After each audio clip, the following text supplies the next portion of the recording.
आता या सगळ्यामध्ये गंभीर बाब काय दिसते? या सगळ्यामध्ये गंभीर बाब फक्त ही नाहीये की कुठला पक्ष आहे, कोण नेते आहेत, कुणावर आरोप होतात हे नाहीये. ड्रग्स सारखा इतका गंभीर विषय झालेला आहे. किलो किलोने ते ड्रग्स बनवलं जातंय, ते विकलं जातंय, महाराष्ट्रामध्ये पोहोचवलं जातंय, पिढी बर्बाद होतीये. आता अशा ड्रग्सच्या बाबतीमध्ये जेव्हा एखादी कारवाई होते आणि त्या कारवाईनंतर काही गंभीर आरोप केले जातात, जर ड्रग्सच्या बाबतीत राजकीय आशीर्वादाचे आरोप केले जात असतील तर हा प्रचंड गंभीर बाब आहे. आणि राज्य सरकारनं आरोप झाल्या झाल्या त्याची दखल घ्यायला हवी होती. निवडणुका सुरू आहेत म्हणून ही दखल घेतली जात नाहीये की सत्ताधाऱ्यांवर आरोप होत आहेत म्हणून दखल घेतली जात नाहीये?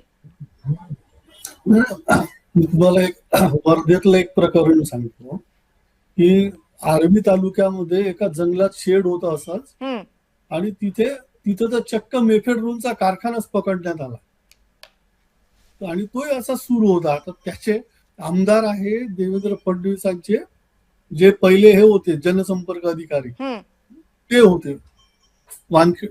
आता त्यांनाच ते माहित नव्हतं की अरे ती कारवाई मुळात DRI केली होती आणि अशा कारवाया ह्या नेहमी बाहेरचेच पोलीस करत असतात, म्हणजे ते स्थानिक पोलीस करत नाही साधारणपणे.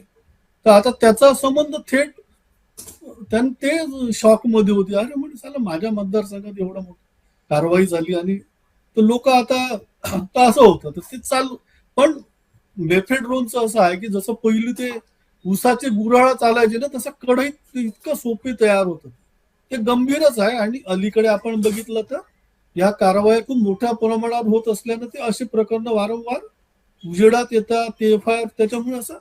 पण त्याचा एकदम असा आता हे जे प्रकरण मी बघितलं तर मी सुषमा अंधारेंचे पूर्ण सुरुवातीच्या ज्या मुद्रित माध्यमात आलेल्या बातम्या वाचल्या, जसं मगाशी ते सावंत म्हणाले तर थोडी कॉन्ट्राडिक्टरी दिसते. म्हणजे त्या म्हणतात की याचा काही संबंध नाही, मग म्हणतात आहे. आणि त्यांचं टायमिंग फार जुदार आहे. मला असं म्हणायचं आहे की मग जसं आता पृथ्वीराज चव्हाणांनी आरोप केले, आता ते प्रकरण कधीच होऊन गेलं. बस तुम्ही 6 महिने तुम्ही म्हणजे पंतप्रधान कार्यालयात राज्यमंत्री राहिलेला एक अतिशय उच्च विद्याविभूषित लर्नेड माणूस असे आरोप करतो पुराव्याविना, तर ते थोडंसं आश्चर्यकारक वाटतं ना. तसंच इथे टायमिंग जे आहे, मग तुम्हाला माहित होतं तर आधीच का केले नाही तुम्ही हे आरोप ऐन निवडणुकीच्या तोंडावर? पण आधी कसे करणार ना, पोलिसांची कारवाई झाल्यावरच आरोप झाले आहेत. नाही